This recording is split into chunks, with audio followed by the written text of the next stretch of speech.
best news with no exemption, including nothing but the truth. This is NBSC 87.5 kilohertz, the voice, the agent, broadcasting live at NBSC Manolo Fortich Bukidnon.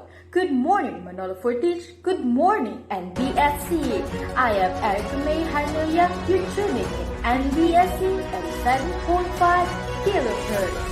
Here is a roundup of the top stories of this week. For world news, some Filipino Ukraine refuse to return to Philippines. Business news, ADA or American Disabilities Act Manufacturing Corporation is a 100% Filipino-owned company that manufactures and distributes agricultural equipment. And for political news, delikado sa mundo. Chicas to manifold to money laundering, financing terrorism, according to Filipino. Once again, you're tuning to NBSC 7.5 kilohertz. We are back in world news. Red, please give us an update. We are back in world news. Some Filipinos in Ukraine refuse to return to Philippines. Red, please give us an update. Thank you, Erica. Good morning, world. Some Filipinos refuse to return to Philippines. A massive explosion struck the city center of Kharkiv in northeast Ukraine. It hits the area called Freedom Square in front of administrative building. 7 were killed and 24 were wounded, including a child, according to Ukraine's State Emergency Service. Jolene Kalunod is one of the overseas Filipino worker who was sad of what happened. She took refuge to the place where the embassy gathered all OFW to place near the border.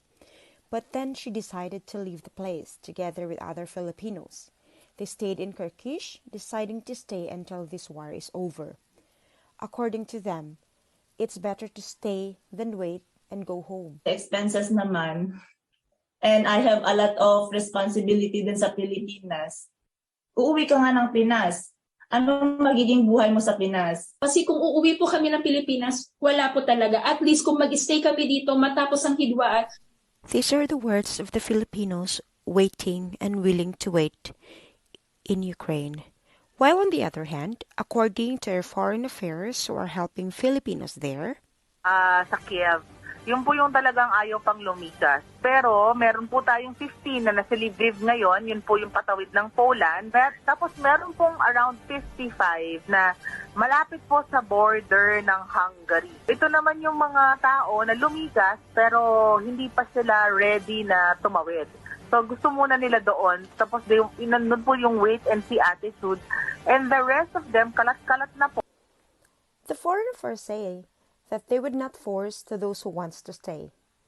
But they reiterate that when they come home, the Philippine government are willing to help them in their financial and employment status. This is Floridvilla Cristobal reporting. Back to you, Erica. Business news. ADA, American Disabilities Act Manufacturing Corporation, is a 100% Filipino-owned company that manufactures and distributes agricultural equipment. James, please give us an update. Good morning. This is a news about business. Agri-machinery provider Adamco raises Philippine peso 1.0 billion pesos from DBR and Security Bank. Planting rice is never fun. Bend from morning to the set of sun. Cannot stand and cannot sit. Cannot rest for a little bit. The playful song makes light of an accepted fact of life.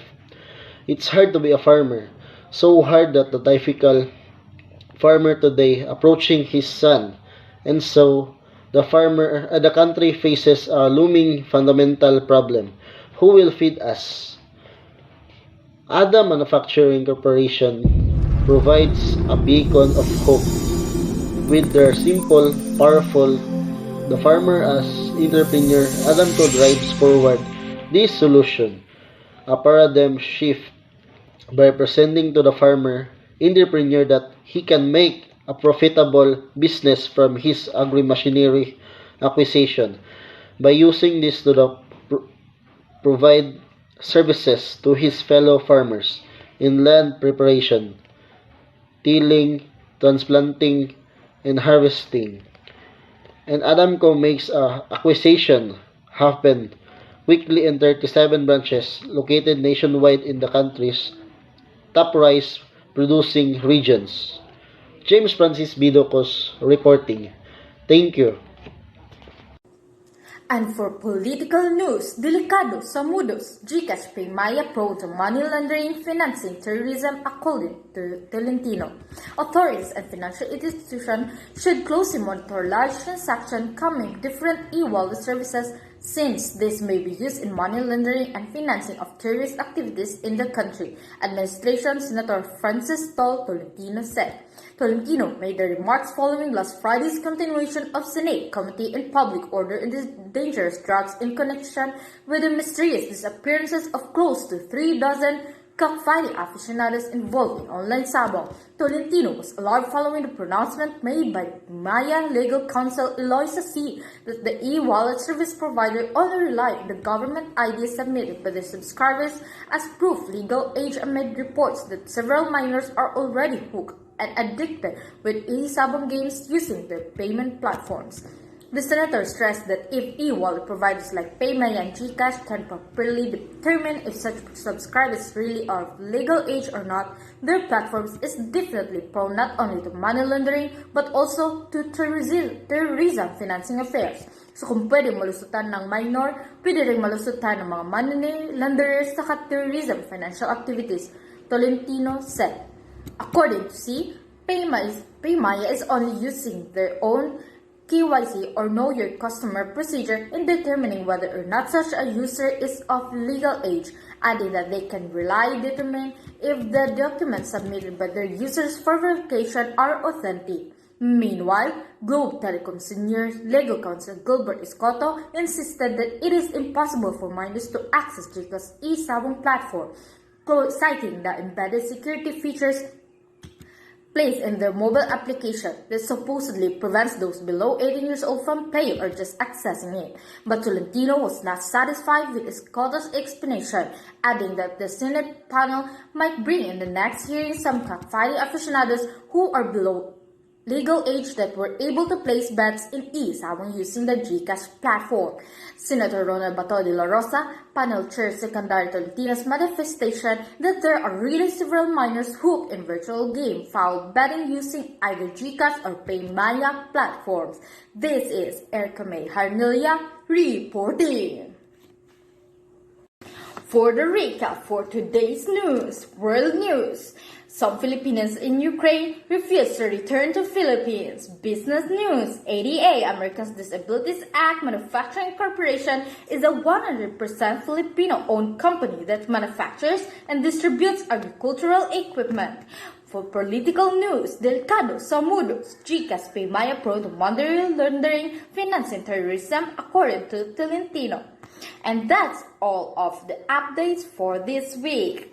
I am Erica May Jaranilla, your news anchor, and this is NBSC 87.5 kHz, the voice, the agent.